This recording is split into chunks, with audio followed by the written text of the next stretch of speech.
Om Swastiastu, tabe selamat linguna latai, salam sahujud karne melempang. Perkenalkan, nama saya Felicia Trisintani, NIM 2420016, Prodi Pendidikan Guru Sekolah Dasar semester 4. Mata kuliah, asesmen dan evaluasi pendidikan. Dosen pengampu Ibu Cynthia Widya Acarya Atmanastuti MPD. Pengertian asesmen. Asesmen adalah proses sistematis dan berkelanjutan untuk mengumpulkan analisis dan menafsirkan informasi tentang proses dan hasil belajar peserta didik sebagai dasar pengambilan keputusan pembelajaran. Dalam konteks sekolah dasar, asesmen tidak hanya menilai hasil akhir, tetapi juga perkembangan, sikap, pengetahuan, dan keterampilan siswa dalam proses pembelajaran berlangsung. Nah, di sini juga ada fungsi asesmen, ada 5 fungsi. Yang pertama, diagnostik, mengetahui kesulitan dan kebutuhan belajar siswa. Yang kedua, fungsi formatif, memperbaiki proses pembelajaran yang sedang berlangsung. Yang ketiga, fungsi sumatif, menentukan pencapaian hasil belajar di akhir pembelajaran. Yang keempat, fungsi selektif, menentukan kenaikan kelas atau kelulusan. Nah, yang terakhir ada fungsi motivasional, mendorong siswa agar lebih semangat belajar. Di sini juga ada prinsip asesmen.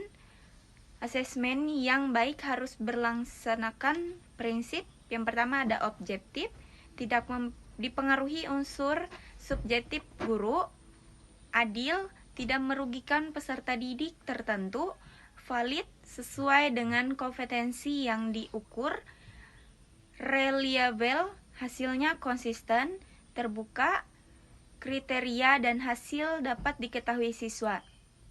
Berkesinambungan dilakukan secara terus-menerus. Di sini juga ada secara menyeluruh mencakup aspek kognitif, efektif, dan psikomotor. Di sini juga ada tujuan asesmen. Tujuan asesmen untuk mengetahui tingkat pencapaian kompetensi siswa, memantau perkembangan belajar siswa, menjadi dasar perbaikan metode dan strategi pembelajaran, memberikan umpan balik bagi guru, siswa, dan orang tua, menentukan tindak lanjut pembelajaran atau remedial. Langkah-langkah strategi asesmen. Strategi asesmen dilakukan melalui tahapan. Yang pertama ada menentukan tujuan asesmen. Yang kedua menetapkan kompetensi dan indikator penilaian. Memiliki teknik dan instrumen asesmen seperti contohnya tes, observasi, penugasan, atau portofolio.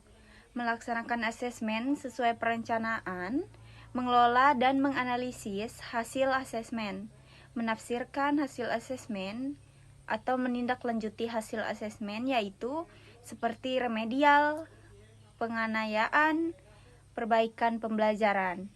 Nah, di sini juga ada pengertian tes pengukuran, penilaian, dan evaluasi. Yang pertama ada pengertian tes. Tes itu adalah alat atau prosedur yang digunakan untuk memperoleh data tentang kemampuan, pengetahuan, sikap, atau keterampilan, seperti didik dalam bentuk soal atau tugas tertentu.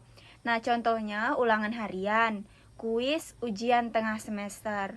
Pengertian pengukuran adalah proses pemberian angka terhadap hasil tes berdasarkan aturan tertentu. Contohnya penilaian itu ada nilai siswa 80, 90, atau 75. Pengertian penilaian. Penilaian adalah proses menafsirkan hasil mengukur untuk menentukan tingkat pencapaian kompetensi peserta didik.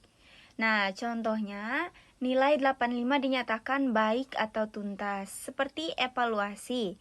Pengertian evaluasi adalah proses pengambilan keputusan secara menyeluruh berdasarkan hasil asesmen, penilaian, dan pengukuran untuk menilai keberhasilan pembelajaran.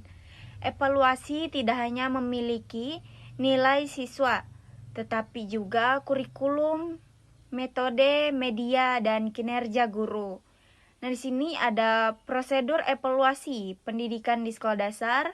Prosedur evaluasi pendidikan di sekolah dasar dilakukan secara sistematis atau merata melalui tahapan. Yang pertama ada perencanaan evaluasi, menentukan tujuan evaluasi, menyusun indikator dan kriteria keberhasilan, menentukan teknik dan instrumen evaluasi. Pelaksanaan evaluasi melaksanakan tes atau non-tes, mengumpulkan data hasil belajar siswa, mengamati proses pembelajaran siswa, pengolahan dan analisis data, memberi skor hasil tes, mengelola data secara kuantitatif dan kualitatif, menganalisis tingkat kecapaian kompetensi penafsiran hasil evaluasi, menentukan ketuntasan belajar, mengidentifikasi kelemahan dan kelebihan siswa, menilai efektif pembelajaran tindak lanjut, melaksanakan program remedial bagi siswa yang belum tuntas, memberikan pengayaan bagi siswa yang sudah tuntas, dan memperbaiki strategi dan metode pembelajaran. Om Santi Santi Santi Om Sahi.